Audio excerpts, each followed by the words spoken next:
The transmission arrived broken and desperate, cutting through 17 layers of diplomatic channels in under 3 minutes. Somewhere in the outer reach, an entire species was dying, and they were begging anyone who would listen to save them. Dr. Amira Okonkwo listened to the recording for the fifth time, her fingers pressed against her temples. The Kathani voice was high and musical, even when screaming, even when pleading. The translator software struggled with the emotional weight of the words, but Amira did not need perfect translation to understand terror. "How long ago?" she asked. The Morith diplomat beside her shifted his crystalline body, light fracturing through his translucent form. Overseer Delian had served the Galactic Cooperative for 300 years. He had seen conflicts. He had witnessed tragedies. But something in his posture suggested this was different. 6 hours, Delian said. The Valorn fleet arrived without warning. 200 warships. The Kathani have no military, no weapons. They are scientists and artists. They study ocean currents and compose songs about starlight. Amira closed her eyes, and the council, debating. That single word carried the weight of death sentences. The Cooperative Council had 47 species represented, each with their own concerns, their own fears, their own reasons to avoid conflict with the Valorn Empire. The Valorn operated outside cooperative jurisdiction. They answered to no treaties. They took what they wanted, and no one stopped them because stopping them meant war. Amira pulled up her communication console and entered a frequency that was not supposed to exist. The response came in 30 seconds. A human face appeared on screen, sharp-featured and calm, with gray streaks in her dark hair and the insignia of the Earth Defense Coalition on her collar. "Dr. Okonkwo," said Fleet Commander Rinsato. "I assume this is not a social call." "Commander, have you received the Kathani transmission?" "I have." Sato's expression did not change. "The Council is still discussing appropriate responses, I understand. They will discuss until every last Kathani is dead." "Yes," Sato agreed. "They will." Silence stretched between them. In that silence, Amira heard the weight of 200 years of human membership in the cooperative.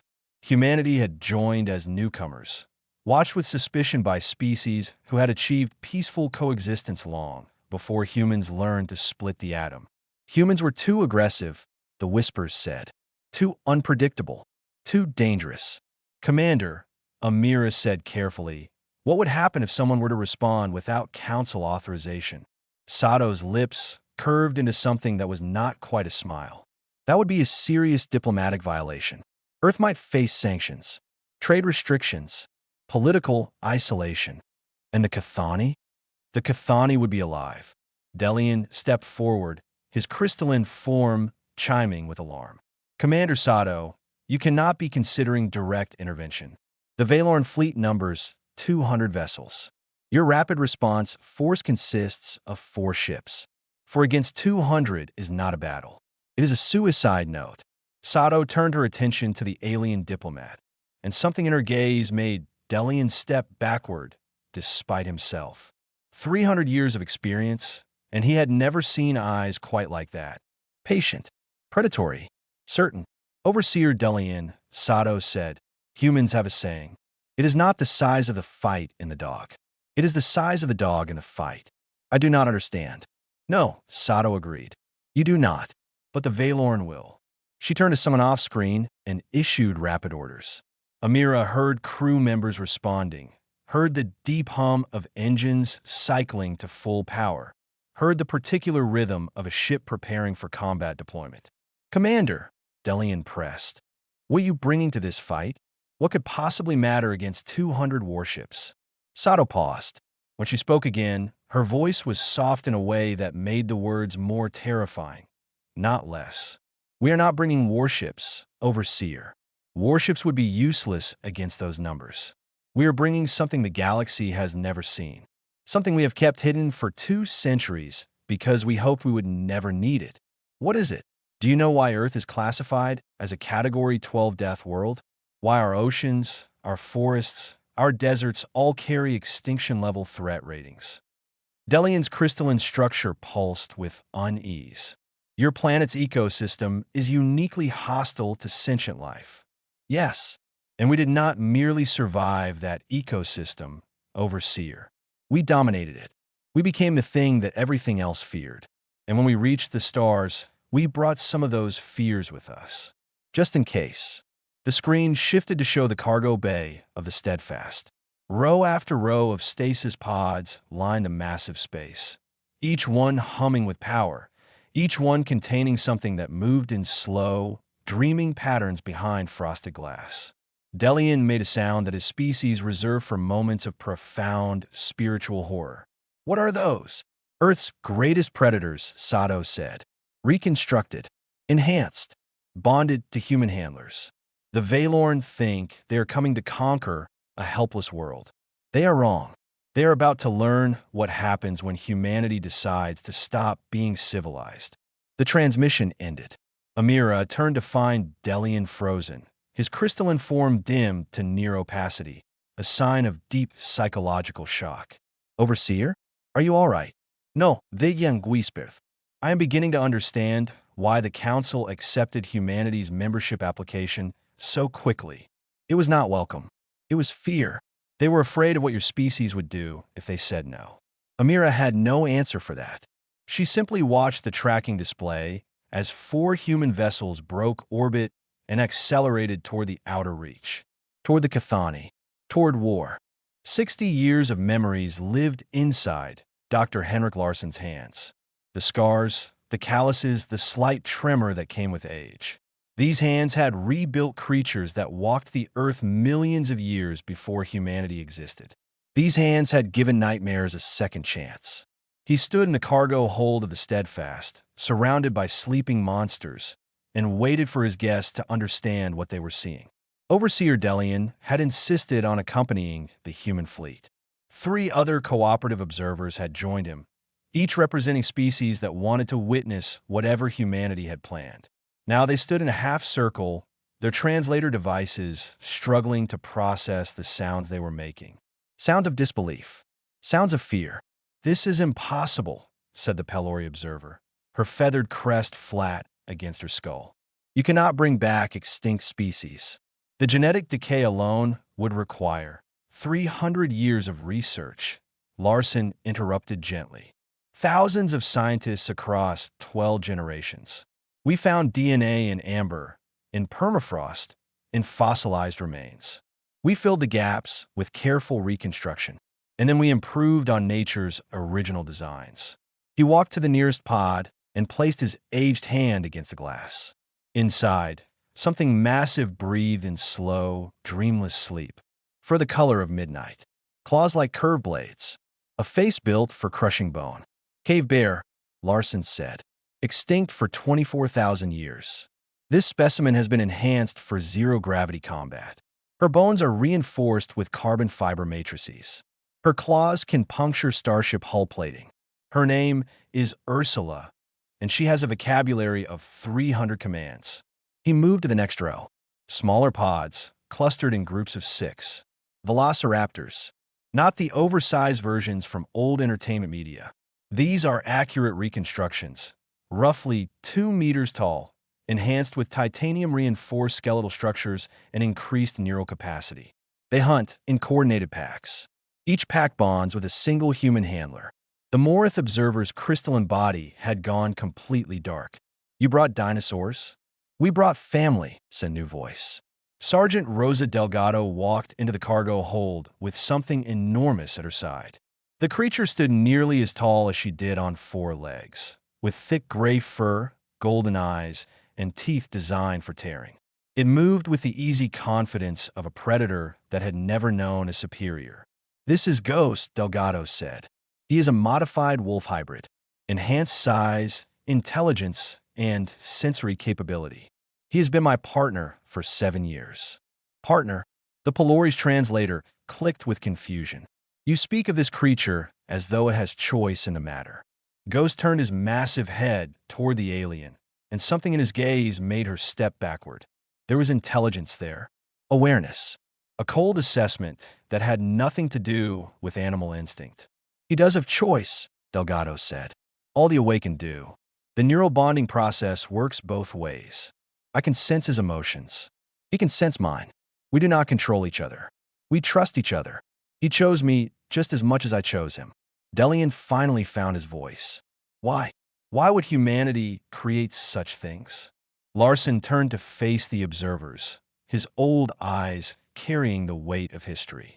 Because we remember, he said simply, we remember when humanity was small and weak, hunted by creatures bigger and stronger than us.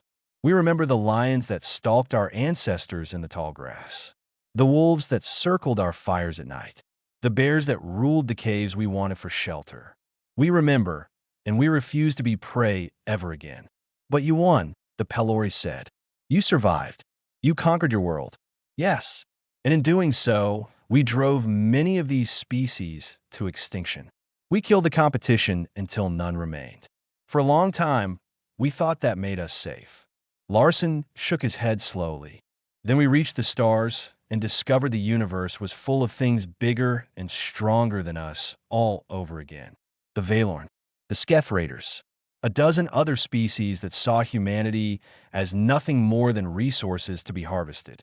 He gestured at the rows of pods, at ghosts standing alert beside his handler, at the sleeping nightmares waiting for the call to wake. The Reclamation Project was our answer. We brought back what we had destroyed. We enhanced it. We formed partnerships with creatures that once hunted us in the dark. And now, when someone threatens the innocent, we send our nightmares to save them. A soft chime echoed through the cargo hold. Commander Sato's voice followed. All hands, we are 2 hours from Kethan Prime. Handler units, begin awakening protocols. Priority deployment for aquatic and amphibious assets. Delgado nodded once, her hand dropping to rest on Ghost's broad head. The wolf hybrid's ears went forward, his body tensing with anticipation. Time to work, she told the observers. You wanted to see what humanity brought to this fight. You were about to find out. Throughout the cargo hold, lights began shifting from blue to amber. The pods started warming cycles. Deep within the glass chambers, ancient predators began to stir. Ghost lifted his head and howled. It was a sound that carried through the metal corridors, through the hull plating, into the void of space itself. A sound that spoke of hunts to come.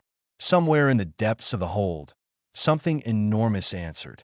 Something with fins and teeth and a hunger older than human memory. The observers fled the cargo hold. The awakened dreamed of the hunt. And the Valorn, orbiting a dying world, had no idea what was coming for them. Admiral Vorik had conquered 11 worlds. He had broken resistance movements, shattered defensive fleets, and watched civilization surrender at the mere sight of his armada. His scales were decorated with the marks of victory, each ridge carved with the name of a species that had learned to kneel. The Cathani were not even worth a new mark. He stood on the observation deck of the Dominance, watching his fleet reduce another coastal city to steam and rubble. The aquatic creatures fled into deeper waters, and his submarines hunted them there. It was efficient, clean. The Cathani had resources the Empire needed. Soon, those resources would belong to the Valorn. Admiral, said his communications officer. 4 vessels approaching from the inner systems. Human signatures. Vorik did not turn from the viewport. 4. Confirmed. For ships. Small tonnage. Fast approach vector. A sound escaped Vorik's throat that might have been amusement in another species. Umans. The new species that the cooperative kept on display like an exotic pet. Aggressive, yes, but primitive. Their fleet was laughable compared to Valorn might. Let them approach. Open a channel when they are in range. I want them to see what happens to species that interfere with Imperial operations. The human ships arrived an hour later. Vorik allowed the channel to connect, curious to see what kind of fool would challenge 200 warships with 4. The face on a screen was female by human standards. Dark hair streaked with gray. Calm eyes. An expression that suggested absolutely nothing. I am Fleet Commander Rinsato of the Earth Defense Coalition. You are engaged in an unprovoked attack on a peaceful species. I am requesting that you cease hostilities immediately. Vorik showed his teeth. You are requesting? I am. Commander Sato, you have 4 ships. I have 200. Do you understand what those numbers mean? I understand mathematics, Admiral. Then you understand that you are in no position to make requests. You are in a position to witness. Watch what happens to the Cathani. Learn from it. Return to your cooperative council and tell them that the Valorn Empire takes what it wants, and nothing they possess can stop us. Sato's expression did not change. Admiral, I am required by Earth Defense Coalition regulations to inform you that we are not alone. Oh, while we have been speaking, Handler units have entered Kethin Prime's atmosphere via drop pod insertion. They are currently making contact with Cathani survivors in the deep ocean trenches. Vorik's amusement faded slightly. Handler units? What is a handler unit? You will find out shortly. I'm also required to inform you that any Valorn personnel who surrender will be treated according to standard prisoner protocols. Those who continue fighting will not receive that option. You dare threaten me? No, admit it. I am informing you. There is a difference. Vorik terminated the connection. Something about the human's certainty unsettled him, though he could not identify why. He turned to his tactical officer. Send a patrol submarine to investigate. If the humans have landed troops, find them and eliminate them. Far below the waves of Kethin Prime, Lieutenant Wei Chun checked her diving apparatus and signaled her team forward. 6 handlers, 18 raptors, 2 modified great whites. One very specific mission. The Cathani survivors had retreated to the deepest trenches their physiology could withstand. Nearly 3,000 individuals clustered in the darkness, waiting to die. Chen intended to ensure that did not happen. The raptors moved through the water like shadows, their bodies re-engineered for aquatic operation. They could not breathe underwater, but their enhanced lung capacity allowed 30-minute dives. More than enough time for what came next. A Valorn submarine appeared on Chen's sensor display. It was hunting. She smiled behind her mask and gave the silent command. The sharks moved first. 2 massive shapes, gray and white, accelerating through the darkness with terrible speed. The submarine's crew had exactly 3 seconds to register the approaching contacts before something hit their hull with the force of a missile. The submarine shuddered, then shuddered again, then began to scream as metal tore and water rushed through wounds that should not have been possible. Private Kofi Mensa watched through his raptor pack's shared senses as the submarine died. The creatures he was bonded to did not think in words, but he could feel their satisfaction. The pack had made a kill. The pack was strong. Contact Elder Thalassa, Chen ordered through the communication link. Let the Cathani know that help has arrived. The message reached the refugee column moments later. Elder Thalassa, ancient by her species standards, had been preparing final prayers for her people. Instead, she found herself face to face with strange creatures escorted by humans in diving gear. The lead human removed her mask long enough to speak the universal translation. Elder Thalassa, I am Lieutenant Wei Chun of Earth. We are here to evacuate your people. Please follow us.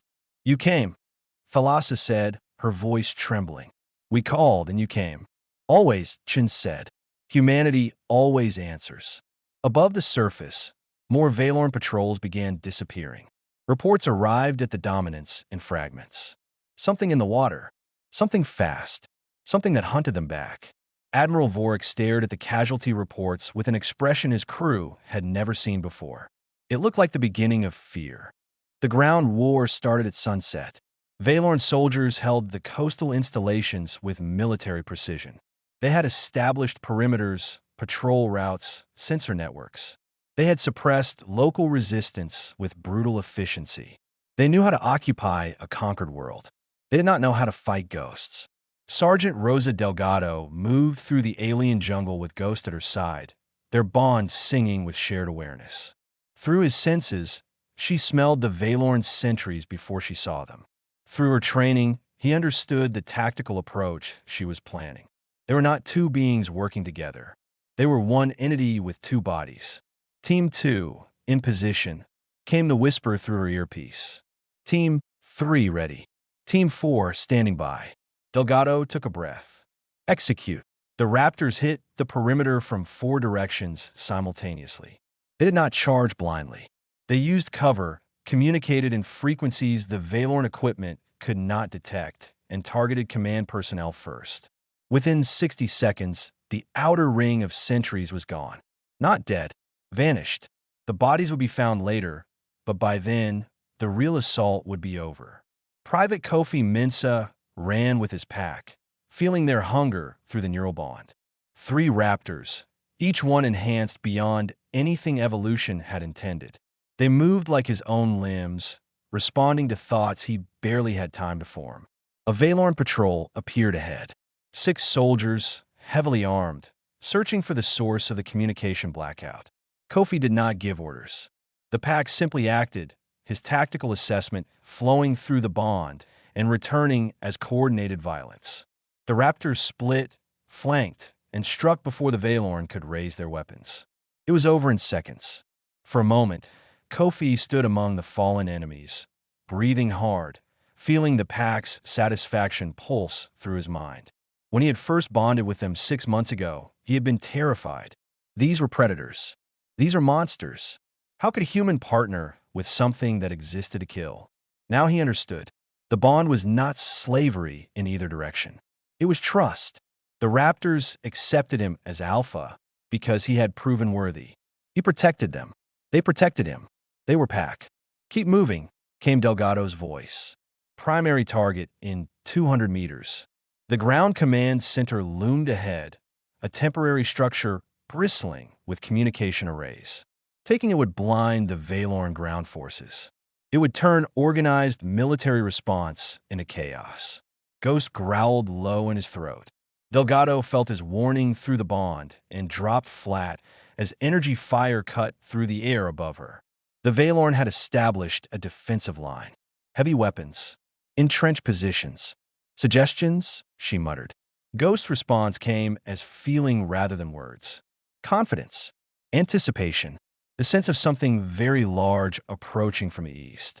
Delgado smiled. About time, Ursula. The cave bear erupted from the jungle like a natural disaster. 2,000 kilograms of enhanced muscle and reinforced bone slammed into the Valorn defensive line with enough force to flip an armored vehicle. The soldiers scattered, their formations breaking, their discipline forgotten in the face of something their training had never prepared them for. Ursula roared. The sound was designed for psychological effect, pitched to trigger fear responses across multiple species. Valorn soldiers who had never retreated in their careers found themselves running without conscious decision. The raptors swept through the gap. The wolves followed. Within minutes, the ground command center was in human hands. Commander Sato received the report in orbit and allowed herself a moment of satisfaction. The ground war was proceeding ahead of schedule. The underwater evacuation was 80% complete. The Valorn were losing control of the surface. But Admiral Vorik still had his fleet, still had orbital superiority, still had the power to reduce the entire planet to rubble if he chose to accept the losses. It was time for the final piece. Dr. Larson, Sato said into her communicator, authorize Asset 7 deployment. Target is the underwater fortress at coordinates 773. There was a pause on the other end. Commander, Asset 7 has never been deployed in actual combat conditions. We do not know how she will respond to. Doctor, we have 300 Cathani civilians trapped in the fortress lower levels. The Valorn are using them as shields. We cannot breach the defenses with conventional assets.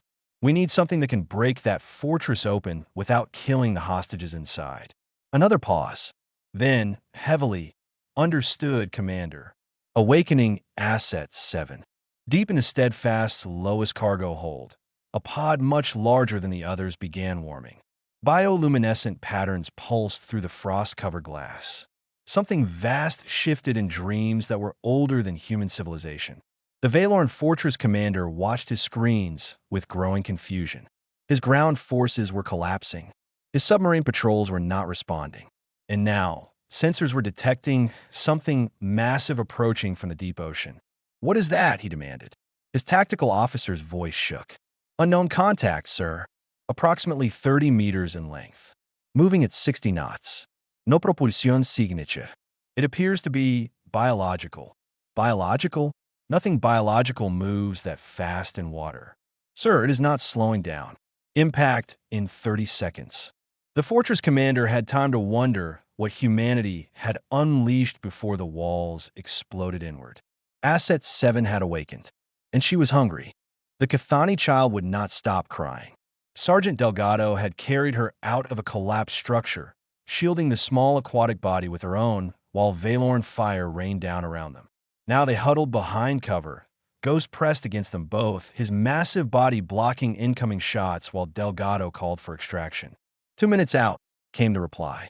Hold position. 2 minutes. An eternity in combat. Delgado could feel Ghost's pain through the bond. He had taken 3 hits already. His enhanced healing was working, but not fast enough. She could feel him weakening. Stay with me, she whispered, not sure if she was talking to the child or the wolf. Ghost's response came as pure emotion, determination, protection, the absolute refusal to let anything hurt his pack. The extraction shuttle arrived in a storm of covering fire. Delgado pushed the Cathani child into a medic's arms and turned to help Ghost aboard. The wolf hybrid stumbled, his legs finally giving out, and she caught him with strength she did not know she possessed. I have you, she said. I have you. Ghost's golden eyes met hers. Through the bond, she felt his exhaustion, his pain, and underneath it all, his absolute trust. He had given everything to protect her. Now was her turn. The shuttle lifted off, leaving the burning ground behind. In orbit, the battle had taken a different form. Commander Sato watched her tactical display as Admiral Vorik's fleet prepared to destroy the human vessels. 200 warships against 4. The numbers were impossible, but the numbers were about to change. Commander, her communications officer reported. Incoming vessels. Cooperative signatures. 12 ships. 20. 37. Sato's smile was thin and sharp. Civilian evacuation transports from Morith, Pelori, and Tandrani space. They came to help with the refugee extraction. But sir, those are non-combatant vessels. The Valorn will do nothing. Sato leaned back in her command chair. Admiral Vorik has just realized his problem. If he fires on us now, he hits cooperative civilian ships. 3 different species. He turns a local conflict into a galactic incident. The council he has been ignoring will be forced to respond. On the Dominance, Admiral Vorik stared at his display with cold fury. The human commander had outmaneuvered him. While his attention focused on ground operations, she had called for help. Not military help, diplomatic help. Witnesses from species whose governments could not ignore an attack on their own civilians. We can still destroy them, his tactical officer offered. Our weapons can start a war with the entire cooperative. Vorik's claws scraped against his command chair. The humans did not come to fight us. They came to trap us. The communication channel crackled. Commander Sato's face appeared once more. Admiral Vorik, the Cathani evacuation is 92% complete. Your ground forces have been neutralized. Your underwater operations have been destroyed. You're currently surrounded by civilian vessels from 3 cooperative member species. I am requesting, once again, that you cease hostilities. This is not over, human. No, Sato agreed. It is not. But today is over. You can withdraw with your fleet intact and call this a strategic repositioning. Or you can fire on civilian evacuation ships and make yourself an enemy of the cooperative. Choose. The silence stretched for a very long time. All ships, Vorik finally said, his voice carrying the weight of defeat disguised as tactical wisdom. Withdraw to Imperial space. We will return when circumstances are more favorable. The Valorn fleet began to move. Slowly at first, then faster, until 200 warships vanished into faster-than-light transit. On the Steadfast, cheering erupted through the corridors. But not in the medical bay. Delgado sat beside Ghost's treatment pod, her hand pressed against the glass. The veterinary team had stabilized him, but the damage was severe. 3 energy weapon impacts, internal bleeding, neural stress from the combat bond pushed beyond safe limits. He saved 23 Cathani civilians, Dr. Larson said quietly, standing beside her. The extraction team counted. Every life he protected. Will he live? The next 6 hours will tell us. Delgado closed her eyes. Through the bond, faint and distant, she could feel Ghost dreaming. She sent him everything she had. Warmth, gratitude, love. The bond pulsed once in response. Weak but there. In another section of the medical bay, Private Mensa sat with bandaged hands, watching two of his raptors receive treatment for wounds they had taken defending him. He had started this mission as a terrified handler. He was ending it as something else entirely. Pack leader. The raptors had accepted him fully. Their loyalty was absolute. Kofi looked at his creatures and understood, finally, what the older handlers had tried to explain. These were not weapons. These are not tools. These were family chosen across the vast gulf between species. They trusted him with their lives. He would never betray that trust. Elder Thalassa found Commander Sato in the observation lounge, staring out at the stars where the Valorn fleet had disappeared. Why? The Cathani elder asked. You risked so much. Lost so much. Why would humans send their nightmares to save strangers? Sato was quiet for a moment. Because we remember what it was like when no one came. Humanity almost destroyed itself once. We were alone and afraid, and no one helped us. We promised ourselves that if we survived, if we reached the stars, we would never let anyone else feel that alone. Thalassa's eyes glistened with tears. You brought monsters to save us. Yes, Sato agreed softly. We did. Because sometimes monsters are exactly what you need. 1 month after liberation, flowers bloomed on Kethan Prime. The Cathani grew them in floating gardens above the reconstructed coastal cities, each bloom representing a life saved. There were thousands of flowers. The gardens stretched across the water for kilometers, a living memorial to survival. Dr. Amira Okonkwo walked among them, her shoes damp from the misting spray, her heart full in a way she had not expected. She had started this by making a call, by breaking protocols, by trusting that humanity would answer. Humanity had answered with monsters, and those monsters had saved a world. The council has finished deliberating, said Overseer Delian, his crystalline form catching the light of the alien sun. He had remained on Kethan Prime as an observer, documenting the recovery efforts, witnessing what came after the violence ended. And there was significant debate. Several species condemned the use of what they called biological weapons. They demanded sanctions against Earth. They spoke of humanity's dangerous nature, our unpredictable responses, our willingness to unleash horrors in the name of protection. Amira felt her chest tighten. And then, Delian's body chimed with something like a laugh. And then the Cathani representative spoke. She described watching her children being evacuated by creatures that should have terrified them. She described a human sergeant carrying a wounded Cathani child through enemy fire while her wolf hybrid bled to protect them both. She described monsters that mourned their own dead. What did the council decide? Nothing. They could decide nothing. Because for every species that condemned humanity, there were 3 who asked how they could establish protection treaties with Earth. The Valorn have many enemies, Dr. Okonkwo.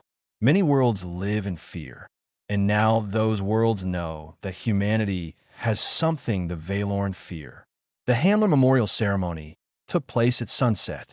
They held it on the beach, where the ocean met the land, where the war had been won and lost in equal measure. Human handlers stood in formation, their bonded creatures beside them. Cathani civilians gathered at a respectful distance, their musical voices humming in harmonic grief. Sergeant Rosa Delgado stood at the front, ghost pressed against her leg. He had survived 6 hours of uncertainty, 2 surgeries, and a week of recovery, but he had survived. The bond between them had grown stronger in the process. She could feel his heartbeat as clearly as her own. Names were read. Human names. Awakened names. Partners who had fallen together, who had died protecting each other, who would be remembered as family. Private Kofi Mensa stepped forward when his turn came. His hands no longer shook. His voice no longer trembled. He spoke the name of a raptor who had died, saving his life, and his packmates raised their heads in mourning howls that needed no translation. Commander Sato watched from the back of the gathering, her face unreadable. This was the price of protection. This was what it cost to send nightmares to save strangers. She paid it willingly, as she always had, as she always would. When the ceremony ended, she found Dr. Larson standing alone by the water's edge. Asset 7 has returned to stasis, the old scientist said quietly. She performed exactly as designed. The Cathani hostages were freed without a single civilian casualty. Good. Commander, do you ever wonder if we went too far? If we created things that should not exist? Sato considered the question seriously. Every day, she admitted. And every day, I reached the same conclusion. We brought back creatures that evolution intended to rule their worlds. We enhanced them beyond nature's designs. We bonded them to human handlers and called them family. It is strange and terrible and wonderful all at once. And worth it. Sato gestured at the floating gardens, at the Cathani civilians rebuilding their lives, at the handlers mourning their losses alongside their surviving partners. Look at them, Doctor. Look at what we saved. Then ask me if it was worth it. Larson was silent for a long moment. Then he nodded slowly and walked away. 3 days later, Commander Sato received a message from Earth Defense Coalition headquarters. 3 new species had formally requested protection treaties. The Valorn had not attempted retaliation. Intelligence suggested they were too afraid of what humanity might send next. The Steadfast prepared for departure. Its cargo holds full of sleeping nightmares. Its crew exhausted but proud. They had done what no one else would. They had answered a call for help with something far worse than warships. They had answered with monsters. In the deepest hold, Asset 7 dreamed of ancient oceans, of hunting in darkness, of the satisfaction of protecting prey that had once been afraid of her ancestors. She was the last of her kind, reconstructed from fossil evidence and genetic reconstruction. She should not exist, but she did exist, and she had saved lives. Perhaps that was enough meaning for any creature, ancient or modern. Elder Thalassa found Amira before the human vessels departed. The old Cathani pressed a small object into the Xenolinguist's hands. A flower preserved in crystal, its petals forever frozen in perfect bloom. For your people, Thalassa said. So they remember that when we called, they came. When we needed monsters, they sent their nightmares to save us. Amira looked at the crystal flower and felt tears she did not try to hide. We will always come, she promised. That is who we are. The human fleet broke orbit and accelerated toward home, leaving behind a saved world and a galaxy that would never see humanity quite the same way again. They had sent monsters, and sometimes monsters were exactly what the universe needed.